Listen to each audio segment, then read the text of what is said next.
In the beginning there was nothing but none. The infinite primordial ocean of chaos that existed before time itself had meaning, before light had separated from darkness, before the earth had formed or the sky had been lifted into place. This endless void was neither alive nor dead, neither hot nor cold, but existed in a state of pure potential, pregnant with all the possibilities of creation yet to be born. Into this formless chaos came a consciousness, a divine spark of awareness that would transform nothingness into everything, emptiness into abundance, and silence into the song of existence itself. This consciousness was Atum, whose name means the complete one, the totality of all that could ever be. Atum existed alone in the vast emptiness, the first and only being in all of creation, born from nothing through the sheer force of divine will. The ancient Egyptians believed that Atum created himself through an act of pure thought, speaking his own name into existence and thereby bringing himself into being. He emerged from the waters of none, standing upon the primordial mound, the first solid matter to exist in all of reality, the foundation stone upon which the entire universe would be built. But Atum was lonely in his perfection and completeness. For what purpose does a god serve if there is nothing to rule, no one to witness the divine majesty, no creation to sustain and guide? The weight of infinite solitude pressed upon Atum's consciousness, and he knew that he must create companions, must bring forth other beings to share in existence. Yet there was no other raw material from which to fashion these new gods, no clay to mold or essence to shape, for Atum alone existed in all the cosmos. Therefore the first god would have to create from the only substance available, from his own divine essence and being, through an act of immense creative power that the ancient texts describe with both reverence and startling directness. Atum brought forth the first pair of gods from his own body. He created Shu, the god of air and atmosphere, and Tefnut, the goddess of moisture and rain, expelling them from himself in a divine birth that was simultaneously physical and spiritual. These twin deities, born from the creative essence of Atum himself, became the first generation of gods that were not self-created but brought into being through the will and substance of another divine entity. Shu and Tefnut gazed upon their father and upon each other with wonder, the first beings in all of existence to experience the joy of companionship and the awareness of others.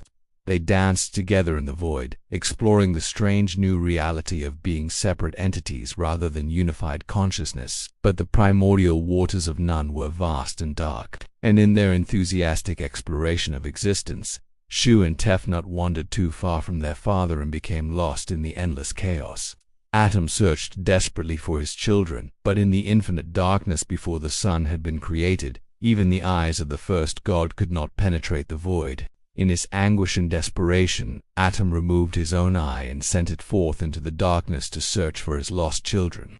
This divine eye, which would later become associated with both the sun and the moon in different mythological traditions, traveled through the chaos with the determination of a parent seeking lost offspring.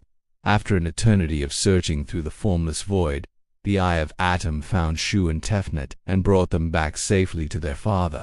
When Atum was reunited with his children, he wept tears of joy and relief, and these divine tears fell upon the primordial mound and became the first human beings, created not through deliberate design but as a byproduct of divine emotion. With his children returned, Atum commanded Shu and Tefnut to continue the work of creation, to bring order and structure to the formless chaos of none. Through their divine union, they gave birth to the next generation of gods, Geb the earth god and Nut the sky goddess. When these deities first came into being, they were locked in an eternal embrace so tight that nothing could exist between them. No space for life to flourish, no room for the world to take shape. The earth and sky were pressed together as one, leaving no possibility for creation to continue or for life to emerge. Atum saw that this situation could not continue if the work of creation was to proceed, and he commanded his son Shu to separate the sky from the earth. Shu, the god of air and atmosphere, positioned himself between his children Geb and Nut, and with all his divine strength pushed them apart.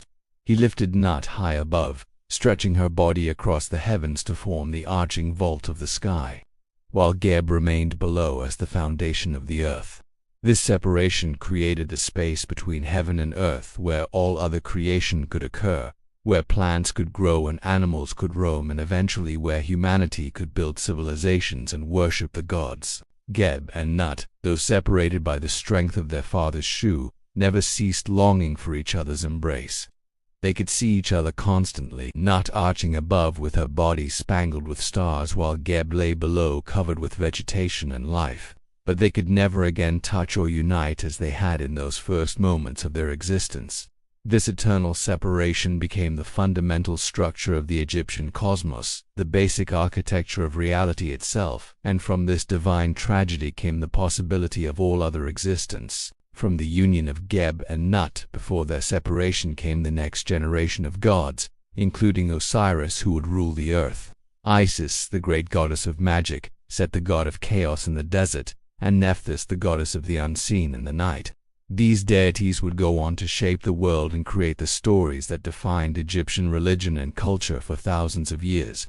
They established the patterns of kingship and divine rule, of death and resurrection, of conflict and resolution that would become the fundamental narratives of Egyptian civilization. As creation continued to unfold according to the divine plan, Atum transformed himself into Ra, the sun god who would rule over the completed cosmos. Where Atum had been the creator in darkness, Ra became the sustainer in light, the daily manifestation of divine power that brought warmth and illumination to all creation. Ra established his solar bark, the magnificent boat that would carry him across the sky each day, bringing light and life to the world, and then through the underworld each night, battling the forces of chaos to ensure that the sun would rise again and creation would not slide back into the primordial void. The act of creation was not a single moment but an ongoing process, a continuous battle between order and chaos, between the structured cosmos that the gods had built and the eternal pull of none trying to reclaim everything